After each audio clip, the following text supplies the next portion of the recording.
akan mempresentasikan proposal yang saya buat, yaitu yang pertama pendahuluan. Membaca merupakan salah satu keterampilan yang harus dikuasai siswa. Lebih mudah bagi siswa yang dengan keterampilan membaca yang memadai untuk menemukan informasi dari berbagai sumber tertulis. Kurangnya membaca menghambat perkembangan kreativitas seperti yang kita ketahui. Cara berpikir kreatif terwujud ketika orang yang bersangkutan mengembangkan cara berpikir dan mampu bereaksi dengan cepat terhadap lingkungan. Dan hal ini dapat dilatih dengan membaca. Ide-ide kreatif yang keluar dari situ tentunya dapat membuat seseorang menjadi lebih produktif atau bermanfaat tidak hanya bagi dirinya sendiri, tapi juga bagi orang-orang di sekitarnya. Untuk mengatasi kebiasaan membaca dan menulis, permulaan pada siswa dapat diterapkan metode SAS. Metode SAS merupakan metode yang digunakan dalam pembelajaran inisial reading. Pembelajaran dimulai dengan mendirikan dan menyelidiki seluruh kalimat. Anak pertama-tama diperkenalkan dengan struktur yang memberikan arti lengkap, yaitu struktur kalimat. Landasan linguistiknya adalah bahasa tidak tertulis. Unsur kebahasaan dalam metode ini adalah selanjutnya yaitu identifikasi makna. Membaca dan menulis merupakan hal yang beda. Beberapa faktor yang mempengaruhi minat baca antara lingkungan, 2. Perkembangan teknologi, 3. Fasilitas yang kurang memadai, 4. kurangnya motivasi siswa. Itu selanjutnya pembatasan masa. Dampak fasilitas yang kurang memadai di sekolah dapat menghambat perkembangan anak dalam membaca dan menulis permulaan. Adapun dampak yang lain yaitu terdapat pada kurangnya motivasi guru dan lingkungan di sekitarnya seperti orang tua. Masalah ini mungkin dibatasi pada metode penelitian tertentu seperti melakukan penelitian tindakan keras atau ketika dengan menggunakan media sosial. Selanjutnya rumusan masalah. 1. Penyebab terjelasnya kemampuan membaca pada siswa. 2. Bagaimana meningkatkan kemampuan membaca permulaan pada siswa melalui penerapan metode. 3. Apakah dengan penerapan media sosial pada siswa dalam membaca permulaan dapat meningkatkan kemampuan membaca?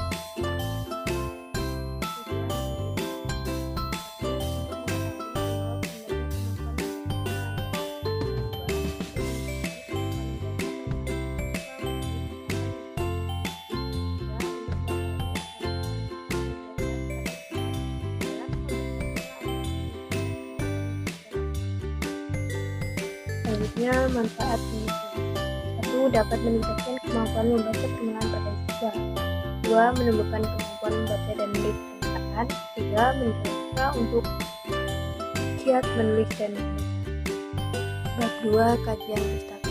1. Kajian teori mengenai membaca permulaan.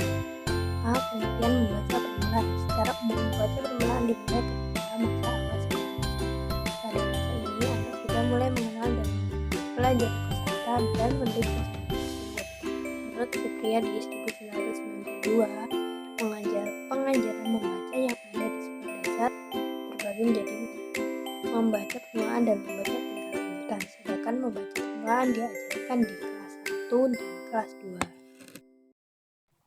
Sedangkan menurut pendapat dari Melvi Zuhdi dan kawan-kawan 1997 bahwa pembelajaran membaca permulaan yang ada di kelas 1 dan kelas 2 merupakan pembelajaran membaca tahap awal dan menjadi dasar pembelajaran pada tahap berikutnya. Sebagaimana disampaikan oleh Budi Santos, pembelajaran membaca permulaan yang ada di sekolah dasar kelas 1 dan 2 diharapkan siswa mampu mengenal huruf, kata, kalimat, dan membaca dalam berbagai konteks. Tujuan membaca permulaan. Menurut data 2009, tujuan membaca permulaan di kelas 1 SD yakni agar siswa dapat membaca kata-kata dan kalimat sederhana dengan lancar dan kelancaran dan ketepatan membaca pada tahap pembelajaran. Pada tahap belajar, membaca permulaan dipengaruhi oleh keaktifan dan kreativitas guru yang mengajar.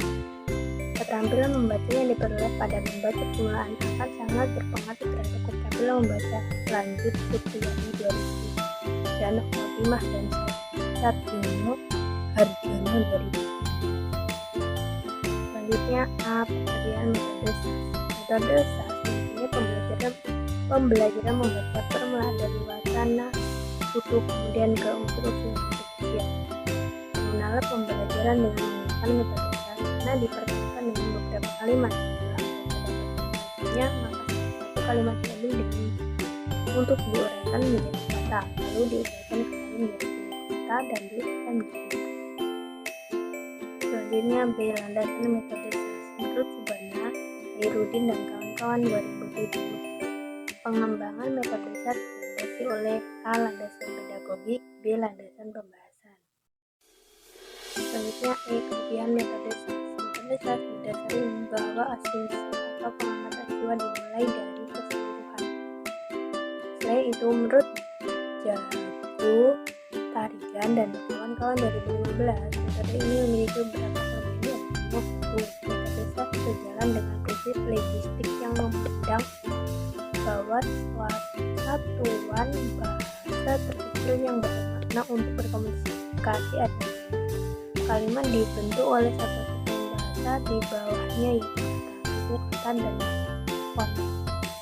Dua model ini dalam penerapannya menggunakan pengalaman berinteraksi yang dimiliki oleh anak. Oleh karena itu, pengajaran akan lebih bermakna jika awal dari sesuatu yang diketahui atau dikenal. Tiga, metode ini sesuai dengan prinsip inquiry, menunjukkan anak akan mengenal dan menemukan sesuatu berdasarkan hasil temuan. Selanjutnya, B. Hasil penelitian yang relevan. Penelitian sebelumnya yang dilakukan oleh Sina Dwi Permata 2016 untuk meningkatkan kemampuan membaca pembaca dan global siswa tunarungu kelas dasar 2 di sekolah luar biasa Bakti Widyata Kulon. Penelitian berlangsung dalam 2 siklus. Hasil penelitian menunjukkan bahwa setelah diterapkan metode global dapat meningkatkan kemampuan membaca siswa. Peningkatan kemampuan membaca pasca tindakan 1 dan subjek 1, peningkatan dengan nilai awal 50% menjadi 72%. Pada subjek 2, meningkatan dengan nilai awal 44% menjadi 62%. Sedangkan peningkatan kemampuan membaca pengulangan pasca tindakan 2 pada subjek 1 meningkatkan dengan nilai awal 72% menjadi 86%, dan pada subjek peningkatan dengan nilai awal 62% menjadi 78%. Selanjutnya, C. Hipotesis penelitian. Metode SAS dapat meningkatkan kemampuan membaca SDN. Baik, selanjutnya D. Kerangka berasumsi. Siswa SD besar berasumsi yang merupakan siswa yang mengalami pada kemampuan membaca sehingga memerlukan pendekatan dan metode dalam pembelajaran terutama pada pembelajaran membaca. Kemampuan siswa dalam membaca berdasarkan hasil pengamatan adalah siswa mampu menyebutkan huruf meski terkadang melakukan kesalahan pada huruf vokal, belum mampu menyatukan huruf menjadi suatu kata dan kata sederhana berkait dengan kehidupan sehari-hari. Hal ini berlawanan dengan kompetensi yang harus dicapai pada aspek membaca permulaan untuk siswa kelas dasar, yaitu membaca suku kata, dan kalimat sedangkan yang berhubungan dengan diri. Salah satu yang dapat dilakukan oleh guru untuk mengatasi permasalahan membaca permulaan adalah siswa tunarungu ini adalah dengan menggunakan metode pembelajaran yang sesuai dengan kemampuan dan kompetensi. Salah satu karakteristik yang paling menonjol pada siswa tunagrahita ringan berkaitan dengan bidang akademik. Di antaranya adalah kemampuan bersikap, disiplin perbendaharaan bahasa, serta perhatian dan penelitian yang lemah. Oleh karena itu, siswa membutuhkan metode pembelajaran yang sesuai dengan karakteristik tersebut. Salah satu metode yang digunakan oleh guru yaitu metode SAS. Metode SAS merupakan suatu cara untuk mengajarkan membaca permulaan pada siswa tunagrahita dengan menampilkan suatu kalimat sederhana utuh, kemudian diuraikan jadi kata sehingga menjadi huruf dan kemudian digabungkan kembali menjadi kalimat sederhana utuh. Pelaksanaannya, metode SAS ini didukung oleh media yang akan mempermudah siswa dalam proses analitik dan sintaktik bacaan saat pembelajaran berlangsung. Adapun media yang digunakannya di gambar, kartu gambar, kartu kalimat, kartu kata, kartu huruf dan kartu huruf. Media tersebut diharapkan dapat membantu siswa menjadi lebih aktif dalam pembelajaran dan membuat siswa menyerap materi bacaan. Dengan pendapat Sutratina Tirto Negoro 1996, yang menjelaskan bahwa punya media gambar yang berhubungan dengan lingkungan sekitar anak dalam kegiatan membaca pengenalan pada anak tunagrahita ringan. Metode SASTI dapat mengembangkan pengamatan dan pemahaman siswa terkait perbedaan suku kata dengan kata dan kata dengan kalimat. Metode ini juga menekankan pada fungsi visual dalam pembelajarannya. Penampilan kalimat berserta gambar yang terkait dengan materi yang disampaikan. Penggunaan gambar ini mempermudah siswa dalam memahami suatu materi karena siswa akan memiliki gambaran mengenai materi tersebut. Penggunaan gambar dalam metode SAST akan membuat siswa lebih antusias dan aktif dalam mengikuti proses pembelajaran. Langkah-langkah yang dilakukan dalam pembelajaran membaca penilaian melalui proses metode SAST bagi siswa tunagrahita ringan dalam penelitian ini diawali dengan menyampaikan cerita yang kontekstual, gambar dan kalimat serta kata yang berhubungan dengan diri sendiri dan lingkungan, serta menggunakan alat pembelajaran yang bervariasi. Selanjutnya bab 3 metode penelitian. A. Tempat dan waktu penelitian. Pelaksanaan penelitian dilaksanakan kurang lebih selama 2 bulan, yakni pada bulan April 2013 sampai dengan bulan Mei 2023. Bertepatan di SDN Bukit. Selanjutnya C. Populasi teknik pengambilan sampel dari sampel penelitian. A. Populasi penelitian. Sampel Arif membawa populasi adalah keseluruhan objek penelitian. Penelitian hanya dapat dilakukan bagi populasi terhingga dan subjeknya tidak terlalu banyak. Populasi dalam penelitian ini adalah sistem kelas 1 akan disertai sebanyak 20 orang. Penelitian memilih siswa kelas 1 dikarenakan belajar membaca komik permulaan dimulai pada kelas. B. Teknik pengambilan sampel. Objek penelitian yang masih berupa populasi harus dikerucutkan menjadi suatu sampel penelitian. Sujono 2005 menyatakan bahwa sampel adalah sebagian yang diambil dari populasi. Senada dengan pendapat Sujono 2013 mengatakan bahwa sampel adalah bagian dari jumlah negara khusus yang dimiliki oleh populasi tersebut.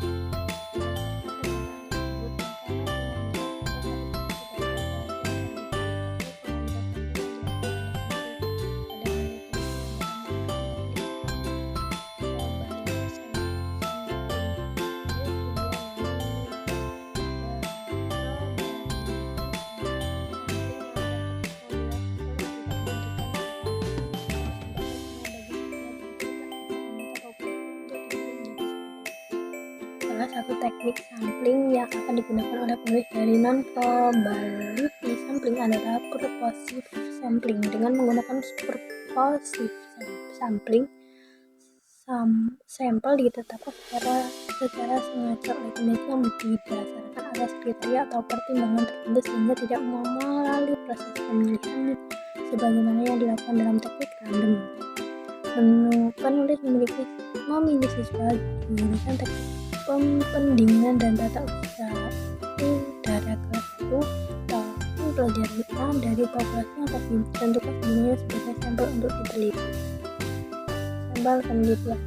Menurut Sujono 2008, sampel adalah bagian dari jumlah dan karakteristik yang dimiliki oleh populasi tersebut. Jadi dalam penelitian ini penelitian tidak mungkin mengambil sampel dari semua siswa yang berjumlah 375.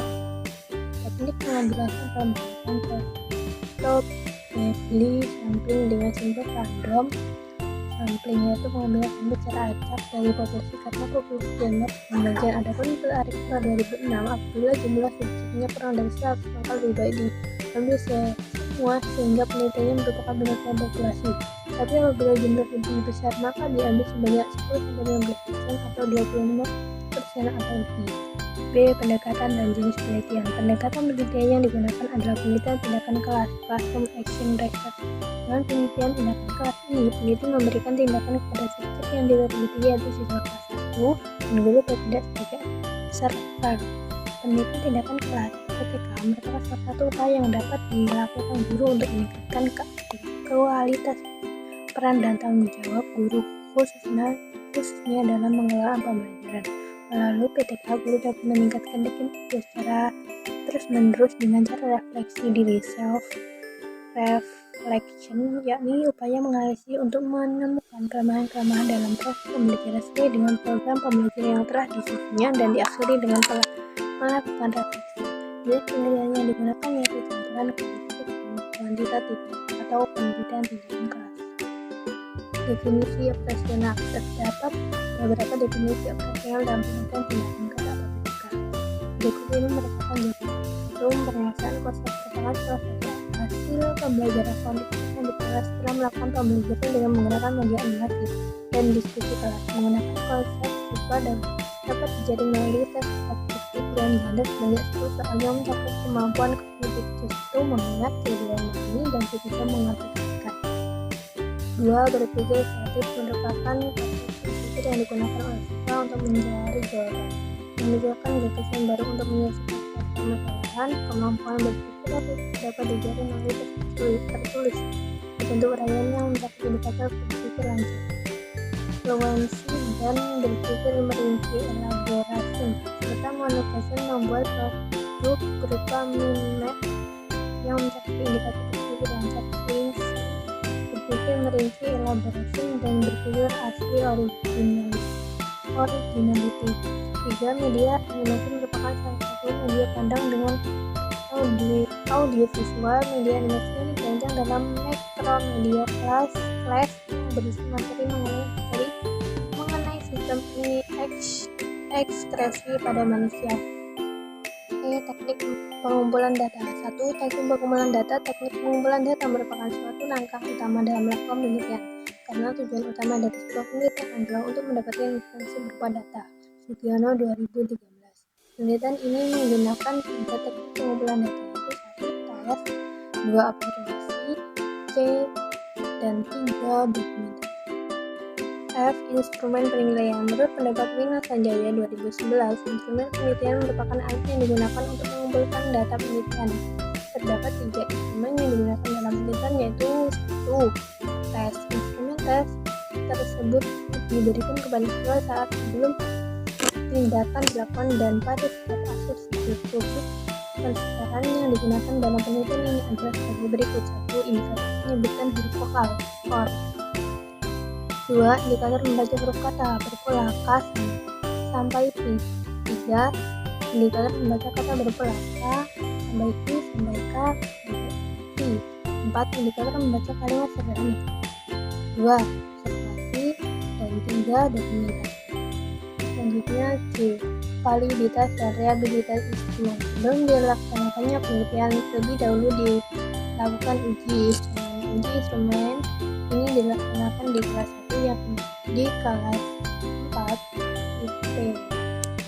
Saya sudah mempelajari materi sistem eksekutif pada bulan April 2012. Berikut merupakan instrumen tertulis berbentuk pilihan ganda dan uraian antara lain. 1. Reliabilitas. Reliabilitas tes merupakan satu ukuran yang menyatakan keajiban tes terhadap berbagai sumber penelitian. Suatu tes memiliki tingkat kepercayaan yang tinggi jika tes tersebut dapat memberikan hasil yang tetap. Arifin 2009. 2. Validitas tes. Validitas merupakan suatu pengukuran yang menunjukkan tingkat kesahihan atau kevalidan dari suatu instrumen. Suatu instrumen dikatakan valid jika mampu mengukur apa yang diinginkan dan juga dapat mengungkapkan data dari variabel yang diteliti secara tepat. Arifin 2009. Analisis data. 1. Analisis data kuantitatif. Jenis analisis kuantitatif. Analisis kuantitatif yang bisa digunakan adalah analisis statistik. Biasanya analisis ini berbagi ke dalam 2 kelompok, yaitu 1. Statistik deskriptif. Analisis statistik deskriptif adalah statistik yang digunakan untuk menganalisis data dengan cara mendeskripsikan atau menggambarkan data yang telah terkumpul sebagaimana adanya tempat, bermaksud membuat kesimpulan yang berlaku untuk umum atau generalisasi.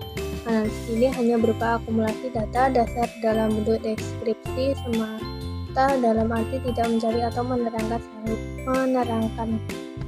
Teknik analisis statistik deskriptif yang dapat digunakan antara lain penyajian data dalam bentuk tabel atau distribusi, frekuensi, dan tabulasi simetrik. Dengan analisis ini akan diketahui kecenderungan hasil temuan penelitian apakah masuk dalam kategori rendah, sedangkan atau tinggi, rendah, sedang atau tinggi. Penyajian data dalam bentuk visual seperti histogram, poligon, ogive, diagram batang, diagram lingkaran, diagram pastel, Dan diagram lambang menghitung ukuran tendensi sentral, mean, median, modus. Penghitungan ukuran letak, kuantil, desil, dan persentil. Penghitungan ukuran penyebaran, standar deviasi, varian, rank, deviasi kuantil, mean deviasi, dan sebagainya.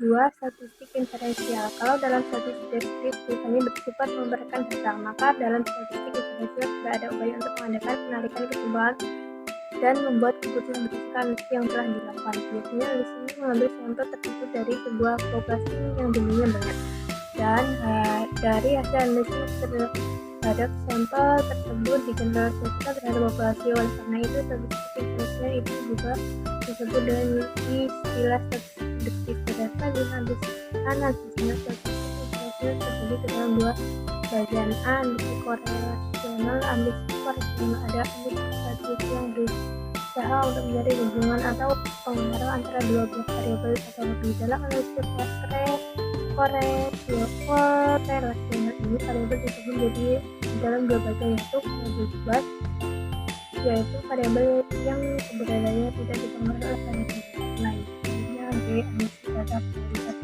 A. Cara analisis secara umum. Bagian ini akan dibahas dari pokok dan penerapan menurut metode. B. Yang meliputi kita dua penemuan dan prinsip dan bekerja dengan nanti analisis data mereka dengan statistik tahun 1995 melalui tahun 2011 hasil mengatur urutan data pengorganisasiannya ke dalam suatu pola kategori dan sensor orientasi analisis data. Ini harus diberikan dengan hasil analisis data, yaitu memberikan arti yang signifikan terhadap hasil analisis, menjelaskan pola uraian dan mencari hubungan di antara dimensi-dimensi. 1. Menentukan tema dalam rumuskan hipotesis kerja. Sejak menganalisis data di lapangan, penelitian kualitatif sudah mulai menentukan tema dan hipotesis kerja. Pada analisis yang dilakukan secara lebih intensif, tema dan hipotesis kerja diperdalam dan lebih ditelaah lagi dengan menggabungkan data dari sumber lainnya. Sebenarnya tidak ada formula yang dapat digunakan untuk merumuskan hipotesis kerja. Buckman dan Taylor mengajukan beberapa petunjuk logis. 2. Menganalisis berdasarkan hipotesis kerja. Sudah mengformulasikan hipotesis kerja, peneliti mengalihkan kerja analisisnya dengan metode yang menemukan apakah hipotesis kerja itu didukung atau ditunda dan apakah hal itu benar. Dalam hal penelitian mungkin akan menggabungkan atau membuang beberapa hipotesis kerja. Apabila peneliti telah menemukan perangkat hipotesis kerja dalam dasar, maka pekerjaan selanjutnya adalah menyusun kode tersendiri atau dasar hipotesis kerja dasar tersebut. Data yang dapat tersusun di kelompok analisisnya hipotesis kerja dasar tersebut. B. 3 model analisis data. 1. Analisis data model perbandingan data. Dinamakan model perbandingan data atau konteks komparatif analisis, karena dalam analisis data cara telah membandingkan satu item dengan data lain dan kemudian secara tepat membandingkan satu kategori dengan data. Pada analisis data ini dibandingkan dengan tiga candidate ratio, karena awal mulai ditemukan oleh Profesor dan Stark yang ditemukan dalam bukunya The Discovery of Growth Research. Perlu dipahami bahwa growth research diartikan sebagai umum juga sebagai metode analisis data. Secara umum, proses analisis data ini mencakup reduksi data, kategori data, sintetisasi, dan akhirnya dengan menyusun hipotesis kerja. Kemudian 2. Analisis data model